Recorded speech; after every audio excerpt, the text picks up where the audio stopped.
School തുറക്കുന്നതിന് മുമ്പ് ലഹരി വിരുദ്ധ നടപടികൾ എക്സൈസ് വകുപ്പ് ഊർജിതമാക്കുന്നു. സ്കൂൾ പരിസരങ്ങളിലെ ആളൊഴിഞ്ഞ പ്രദേശങ്ങളിൽ, കെട്ടിടങ്ങളിൽ ഒക്കെ ഇനി നിരീക്ഷണം ശക്തമാകും. ഈ മാസം 30-ാം തീയതിക്ക് മുമ്പ് റേഞ്ച് ഇൻസ്പെക്ടർ സ്കൂളുകൾ സന്ദർശിക്കണം എന്നാണ് എക്സൈസ് വകുപ്പിൻ്റെ നിർദ്ദേശം. ഷബീദ് റാവുത്തർ വിവരങ്ങളുമായി ചേരുന്നു തിരുവനന്തപുരത്ത് നിന്ന്.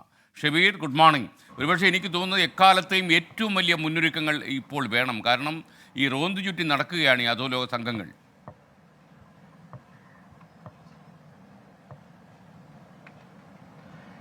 ഉറപ്പായിട്ടും. കാരണം സ്കൂളുകൾ തുറക്കാൻ ഇനി വളരെ കുറച്ച് ദിവസം മാത്രമാണ് ബാക്കിയുള്ളത്. സംസ്ഥാനത്ത് കഴിഞ്ഞ 3 ആഴ്ചക്കിടെ ഉണ്ടായ ആക്രമണ സംഭവങ്ങൾ, അതിന് ലഹരി മാഫിയ സംഘങ്ങളുമായി ബന്ധമുണ്ടെന്ന് പോലീസും അതേപോലെ തന്നെ എൻഫോഴ്സ്മെന്റ് ഏജൻസികളും ഇതിനോടകം തന്നെ ഉറപ്പിക്കുകയും ചെയ്തിട്ടുണ്ട്. മാത്രവുമല്ല, നമ്മുടെ സ്കൂളുകൾ കേന്ദ്രീകരിച്ച് നമ്മുടെ വിദ്യാർത്ഥികളെ വലയിലാക്കാൻ ലഹരി മാഫിയ സംഘങ്ങൾ അവരുടെ നീരാളിപ്പിടുത്തങ്ങൾ സജീവമായി തുടരുന്നു എന്നുള്ളത് കൂടി പോലീസിനും അതേപോലെ ഇന്റലിജൻസ് വിഭാഗത്തിനടക്കം രഹസ്യ വിവരമായി ലഭിച്ചിട്ടുണ്ട്. ഇതിന്റെ കൂടി പശ്ചാത്തലത്തിലാണ് സംസ്ഥാനത്തെ സ്കൂളുകൾ കേന്ദ്രീകരിച്ചുകൊണ്ട് വ്യാപക പരിശോധനയ്ക്ക് എക്സൈസ് സംഘം ഒരുങ്ങുന്നത്. എക്സൈസ് കമ്മീഷണറുടെ പുതിയ സർക്കുലറിൽ പറയുന്നത് സംസ്ഥാനത്തെ സ്കൂളുകൾ പൂർണ്ണമായും നിരീക്ഷണത്തിലാക്കണം എന്നുള്ളതാണ്.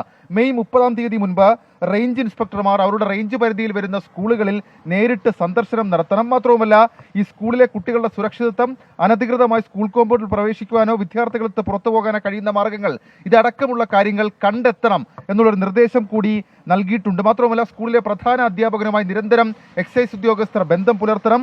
അതിൽ ഏറ്റവും പ്രധാനപ്പെട്ട കാര്യം, എൻഫോഴ്സ്മെന്റിന്റെ ഭാഗമായി ഏറ്റവും പ്രധാനപ്പെട്ട കാര്യം, സ്കൂൾ പരിസരത്തെ ഇടവഴികൾ, പ്രവർത്തനമില്ലാതെ അടച്ചിട്ടിരിക്കുന്ന കെട്ടിടങ്ങൾ, മറ്റുള്ളവരുടെ ശ്രദ്ധയിൽപ്പെടാതെ മറിഞ്ഞിരിക്കാൻ പറ്റുന്ന ഇടങ്ങൾ, കുറ്റിക്കാടുകൾ, ഒറ്റപ്പെട്ട സ്ഥലങ്ങൾ എന്നിവ ഏതെന്ന് നേരിട്ട് പരിശോധിച്ച് അവിടങ്ങളിൽ കാര്യക്ഷമമായിട്ടുള്ളൊരു പരിശോധന, തുടർന്നുള്ള പരിശോധനയും ഉണ്ടാകണമെന്ന് എക്സൈസ് കമ്മീഷണറുടെ സർക്കുലറിൽ പറയുന്നുണ്ട്. കൂടാതെ സ്കൂൾ കോമ്പൗണ്ടിലും എക്സൈസിന്റെ പരിശോധനകൾ ഉണ്ടാകും. പ്രത്യേകിച്ച് ബാത്റൂമുകളടക്കം കേന്ദ്രീകരിച്ചുകൊണ്ട് എക്സൈസ് പരിശോധന നടത്തും. കാരണം ഈ ബാത്റൂമുകളിൽ വെച്ച് ലഹരി സംഘങ്ങൾ തമ്മിൽ, അതല്ലെങ്കിൽ ലഹരി സംഘങ്ങൾ സ്കൂളിന് പുറത്തു നിന്ന് എത്തി അകത്ത് കുട്ടികൾക്ക് ലഹരി നൽകുന്നു എന്നടക്കമുള്ള വിവരങ്ങൾ ഒരു സൂചനയായി എക്സൈസിന് ലഭിച്ചിട്ടുണ്ട്. അവിടങ്ങളിലും കർശനമായ എക്സൈസ് പരിശോധന ഉണ്ടാകും. മാത്രവുമല്ല, ജൂൺ 1-ാം തീയതി മുതൽ മഫ്തി പെട്രോളിങ്ങും ബൈക്ക് പെട്രോളിങ്ങും സ്കൂൾ പരിസരത്ത് കർശനമാക്കാനും എക്സൈസ് കമ്മീഷണർ നിർദ്ദേശം നൽകിയിട്ടുണ്ട്. സ്കൂളിലെ ക്ലാസുകൾ ആരംഭിക്കുന്നത് അരമണിക്കൂർ മുൻപ് തുടങ്ങി ക്ലാസ് ആരംഭിച്ച് അരമണിക്കൂർ വരെയും, വൈകിട്ട് സ്കൂളിൽ ക്ലാസുകൾ വിടുന്നതിന് മുൻപ് അരമണിക്കൂർ തൊട്ടും, അതേപോലെ തന്നെ സ്കൂൾ വിട്ട് കഴിഞ്ഞ് അരമണിക്കൂറും ഈ പട്രോളിംഗ് ഉണ്ടാകും എന്നുള്ളതും ഏറ്റവും പ്രധാനപ്പെട്ട കാര്യം. സ്കൂൾ പരിസരത്തെ ഇടവഴികൾ കേന്ദ്രീകരിച്ചടക്കം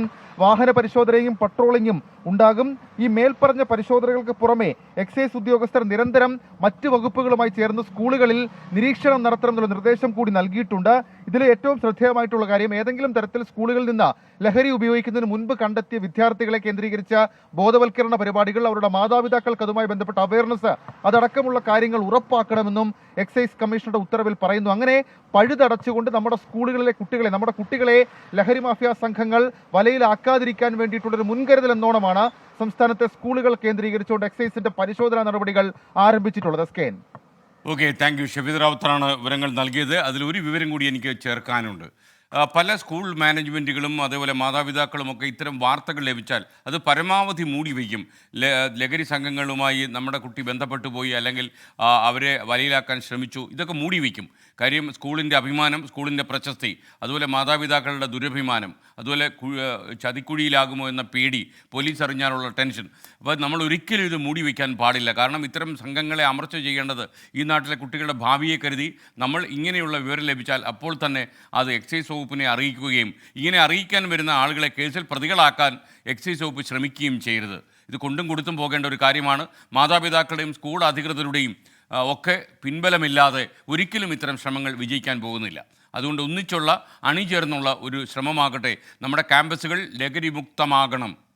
ലോകത്തെവിടെയായാലും ഏത് സമയത്തും 24 വാർത്തകളും ഓഗ്മെന്റഡ് റിയാലിറ്റി പാക്കേജുകളും എക്സ്പ്ലെയിനറുകളും വിശദമായി കാണാൻ ഞങ്ങളുടെ യൂട്യൂബ് ചാനൽ നിങ്ങൾക്ക് സബ്സ്ക്രൈബ് ചെയ്യാം.